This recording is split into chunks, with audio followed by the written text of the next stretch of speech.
Whoa, hello there. Freaking, how do I turn this thing off here? Holy crud, I hate when it just automatically starts it up for you. Hey everybody, this is Jeffrey Jansen. Hope everybody's having a great day today. Today is March 26, 2019, and I thought since I just got back home from doing some work trying to motivate some people, had a few people ask me to tell them a little bit about my life. And one of the things I've been debating on doing for a while, because I know so many other people that, their lives are just wow. They've gone from good to bad to good to bad, and they're just extraordinary people. And that's the reason why some of what I do in life is the reason why I do my motivational stuff. Because like I said, with social media and with cameras and everything nowadays, I have learned that people can go back and look at things if they want to, and that we all have a voice in everyday life. So being the Marine that I am, and knowing that we always have to get to the top of the mountain, no matter what it takes. I was just reading another thing that last year Facebook put on there for me. It talked about there were 3 deaf frogs, okay? And I just messed up that joke royally. Anyway, there was 3 frogs. They all said you can't get to the top. You can't get to the top of the tree. You can't get top of the tree. You can't get top of the tree. All of a sudden, one of the frogs at the top of the tree. Turns out he was deaf. He thought they were rooting him on, and he got to the top of the tree. The moral of the story is, no matter what anybody tells you, no matter how much negativity goes out there, you still have to keep going. Be a deaf frog once in a while. The reason why is the people around you. It's not that they hate you. They're not trying to really create drama, which we like to think that some of them are. What it's more of is they're just trying to protect you. They think what they're doing is right. Oh, I've been there. I've done that. No, if you've been there and done that, it would have got completed, And it's funny because I always joke around about all the humps in the Marine. And just in case, let me give you some verbiage. In the Marine Corps, hump means a very long, fast-paced walk with gear on your back, meaning either a molly or rock, whatever it is, okay? And the whole point of that is whenever we had these humps and stuff like that, we're walking, okay? There's no trucks. Everybody thinks that Motor T helped us out. Well, when you're in 0311, when you're in the military, you actually have to make it from point A to point B, and sometimes you got to go back to point A again. And if you stop, there's nobody else to carry you. In other words, you're getting back there one way or the other. And we do those in practice and in garrison so that we can do it later on in life. And as you're in the Marine Corps, it's funny because I had a lot of people that always say, oh, you're that drill instructor. Well, you only have technically one drill instructor in all the Marine Corps. Those are the ones that train you when you come in. They're the ones that break you completely down to build you back up. And anybody that's ever had the honor of being a drill instructor will tell you it's probably one of the hardest jobs ever. Not because you get to yell at people, but because you're basically training people to be who they're meant to be. Meaning you're breaking them down so that they can grow as a man or a woman later on. Now, why do I say this? I had a bunch of people ask me where I come from, and it doesn't start with the Marine Corps, okay? My life actually starts, and I'm not going to tell everybody about my entire life, but maybe little bits and pieces here may inspire some people. One of the things I remember is when I first went out to get a job, believe it or not, my very first job I ever had was basically working at McDonald's, okay? That was my very first job I had. And at that same year, it was at an older McDonald's that got tore down. They built a brand new one. And Dick and May Shireling were 2 of the greatest bosses a person can ever have. They owned the McDonald's here in Quincy. They used to do teen nights outside of the McDonald's and everything else. And that same year, I was like, okay, well, I got told that I would never be a lifeguard. My sister was she was a lifeguard and everything. And so what I did, once I became a lifeguard because I got told I couldn't do it. Well, when I went into when I was going through junior high, I was told I couldn't play football. My dad was worried that I'd break my neck. You got to understand, with my family, with my mom dying and several people in my family getting sick and everything else, that my dad actually didn't want me playing football. I was in martial arts and I was in a couple other things, but football I was not allowed to play because he knew how much passion I had for stuff. He knew how hardcore I go at things, and he knows that I don't give up. That's one of my biggest problems is I don't know the word give up. I don't know the word quit. So I found a different way. one of my buddies came to me. I think it was Mr. Frigo, one of my history teachers or social study teachers, something like that. And they introduced me to this sport called wrestling. So I actually exceeded in wrestling and I excelled it and everything else. And I wrestled all the way through high school and everything, and I did pretty good at it. However, when I was in high school, a lot of people don't know is the last year of high school, I was working all the time. I was even going to some college classes, but I wasn't going to actually high school. I was basically missing days of school. I didn't want to be there. I was burnt out. I was tired. And I just did not know where my life was going to take me. And the reason why this quick story is actually kind of motivating is because when I say I was working, it means I was working at the YMCA as a lifeguard. I was working at Waving Aquatic Center as a lifeguard. I tried to join I didn't say I tried, I did actually join the Illinois National Guard between my junior and senior year, and I went to boot camp between my junior and senior year. Well, when I got graduated from high school, before I graduated, I had a phone call, and it was from a Staff Sergeant Jansen. No relation to me, had two S's in his name. That meant nothing to me, but I didn't know where I was going in my life. Even with the National Guard, I kind of looked at it like, I got some friends over here, that's great. I just didn't feel the calling was there, You were all looking for that calling. But every time I saw the Marine Corps commercial on TV, I'd see the knights in shining armor, I saw the swords. I fell for the whole thing. And I'm glad I did, because it gave me a wanting inside to do something more with my life. So Staff Sergeant said, hey, we got an opening, you can go today.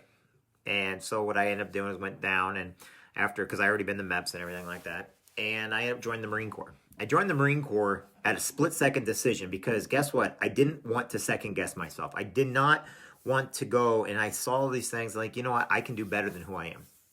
And so I joined the United States Marine Corps. And I went to San Diego. I'm a Hollywood Marine. Because what's nice about San Diego, what's nice about MCRD, is in MCRD, we only have one, what they refer to as a drill field. Okay, blacktop, there's only one. Now, Parris Island, you guys got a whole bunch of them. But in MCRD, we have one drill field. And yes, our barracks do, and if you're on the right side of, or if you're on one of the sides of the barracks, yes, you do get to see the San Diego airport and everything like that. And for our shooting and for our crucible and everything, we went up to Camp Pendleton, Edmondson Range, which was pretty neat because it was Krulak, General Krulak, that I think originally initiated the crucible. And we were some of the first to go through it. And General Jones, and then I forgot who was after that. He was taller. Krulak, I think his son may be getting in to be general. Now, why does this have to do anything with anything, okay? Well, when we were in the Marine Corps, we had every opportunity in the world to give up. Now, we had drill instructors yelling at us nonstop, quarter decking, yelling at us, stripping us down, throwing it, everybody, they would look at it like, what's going on? Well, you got to understand they were breaking us down the whole time. You've got to break yourself down. No matter if it's business or in the Marine Corps or whatever, they broke us down. But they weren't just breaking us down to break us down. They're breaking us down to build us up to be better than who we were. Okay, now all of a sudden we're learning how to shine boots. We're learning how to clean our rifles. We are learning how to make a rack, which is a bed. We're learning how to be on time. We're learning how to be efficient and proficient. We are learning how to know each other. We're learning how to get to and from places and expedited because there's things that need to get done.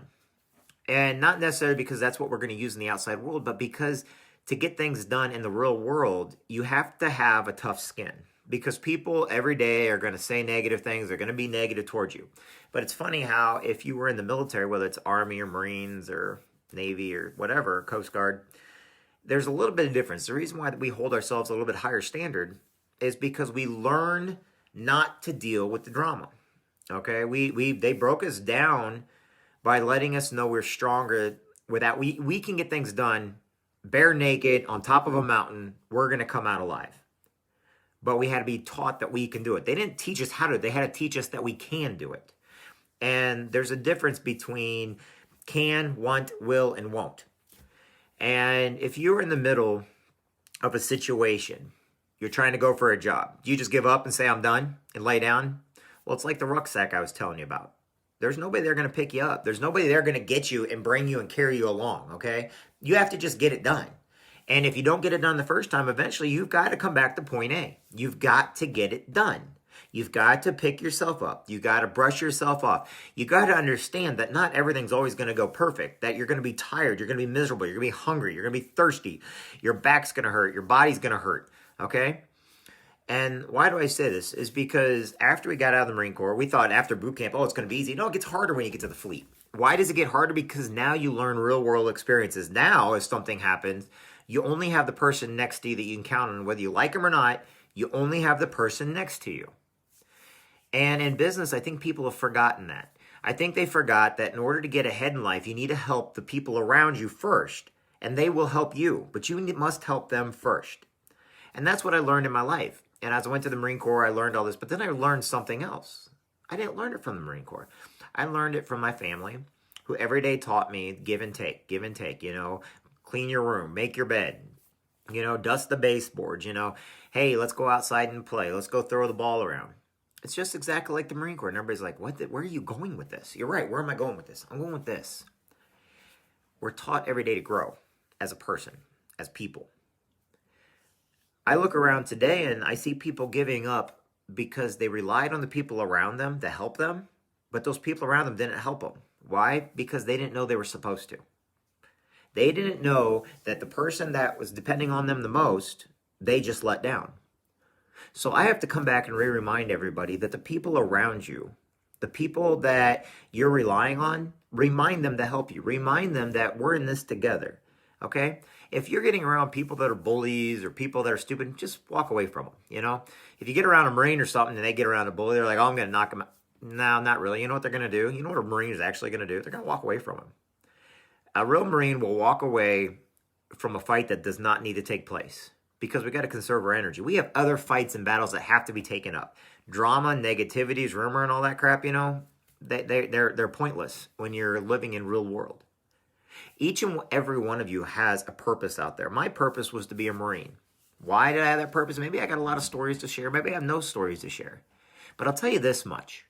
I watch people today that they get a little egg on their face and the whole world for them is over. I watch others out there struggling, pulling and pulling and pulling, and at one time they're with a team. Now they're pulling by themselves. Sorry, somebody just sent me a text over there.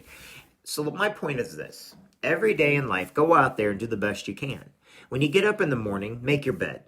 First thing you got to do is make your bed. Get up, get the kids up, do whatever you got to do.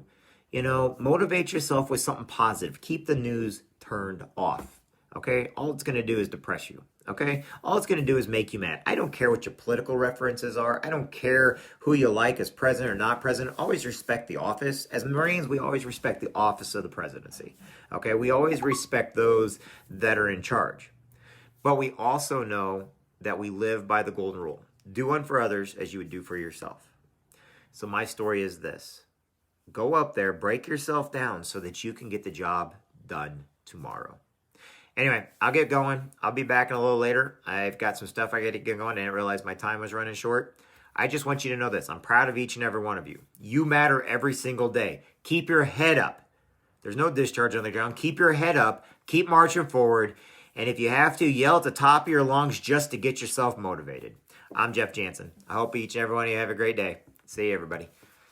Now, be good to each other. I'll talk to everybody soon.